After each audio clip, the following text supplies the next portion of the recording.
You need to figure out a sustainable model to produce content. Let me talk to you about something I call underpriced attention. For the last 15 years, I've built my entire career on underpriced attention. Whatever the attention of the world was on that most people didn't understand that the world was on it yet is where I produced the most content and went the hardest. I know a lot of you had all sorts of feelings when I was pushing Musical.ly and TikTok 6 years ago.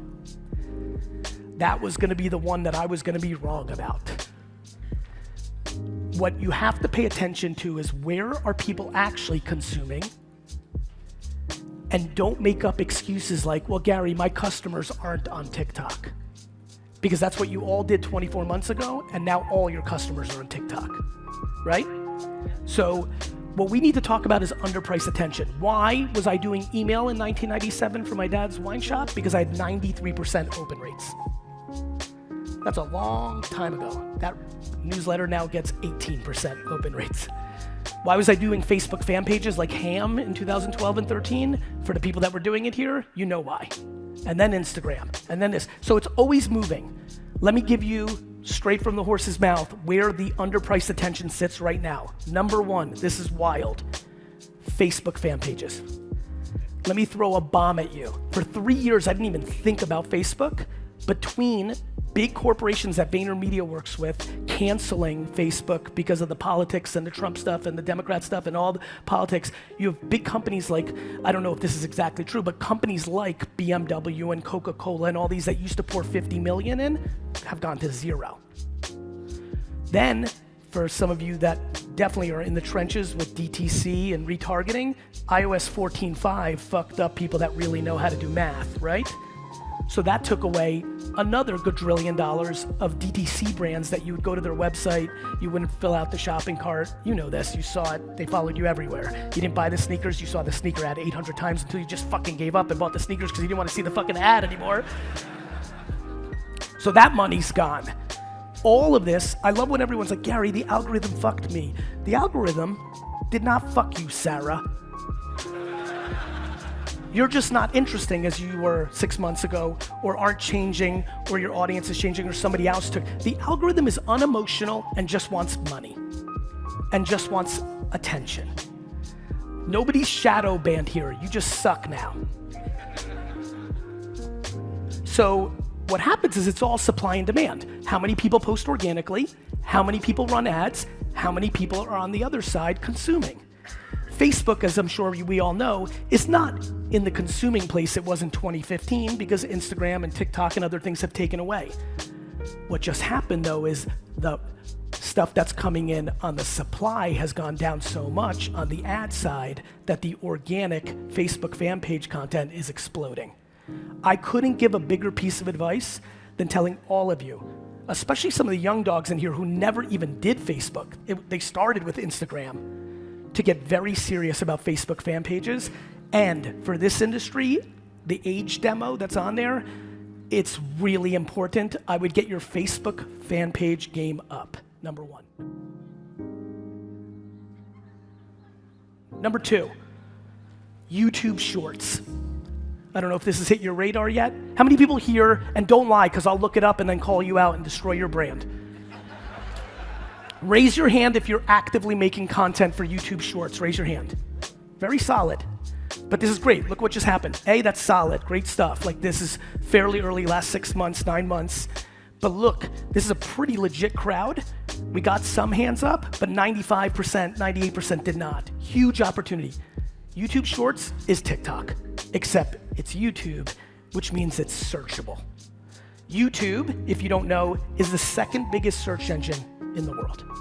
Google is number one, YouTube is number two. For some of you that have dyslexic tendencies like I do, you know why, because we don't read well, and so we need to listen or watch to learn.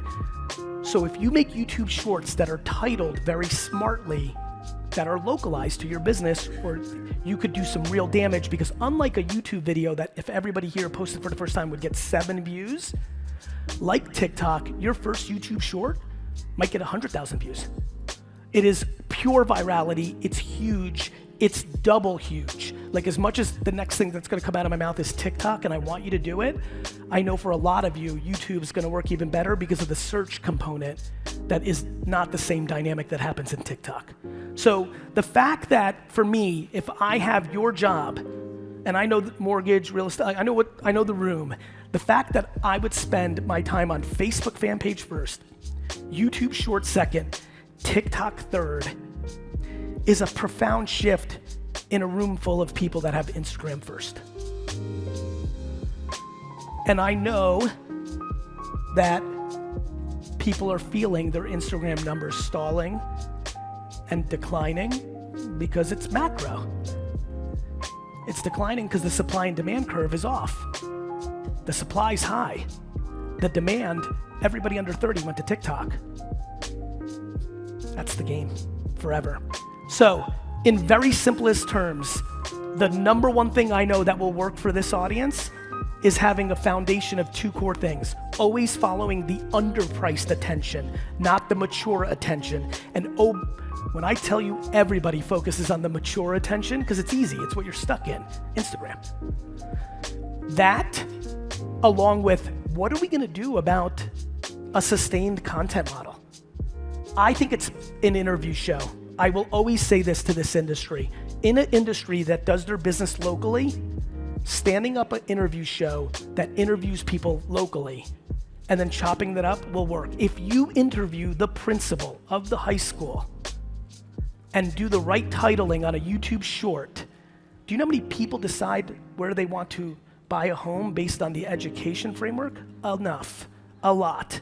Enough that if they watch the interview of the principal that they're trying to decide if they're gonna go into this town is being interviewed by you and you happen to be selling homes, that's called business. Interview shows are easy because you just have to do a little prep, and if you're like me, you do no prep and you just ask generic questions and you roll with it. Hey principal, how's it going? I really need to figure out some sentence in this room that unlocks you to realize 10, 12 pieces of content a day is the only answer to the thing you're thinking about.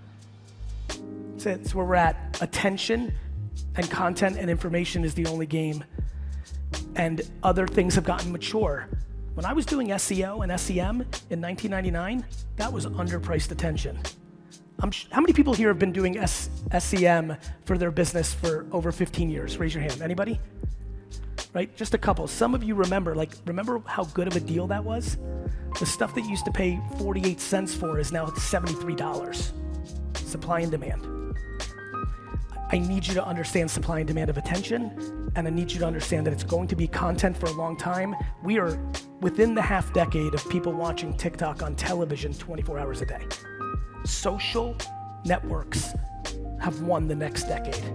Brand and business is built in social. You could do other things. You've got tactics that work, I'm sure. Direct mail, outdoor, networking. You know what to do. It's tried and true. To get value out of me being here today, I need this to be the moment you finally said, fuck it. I'm gonna go try it again, or fuck it. I'm gonna try it for the first time, or fuck it.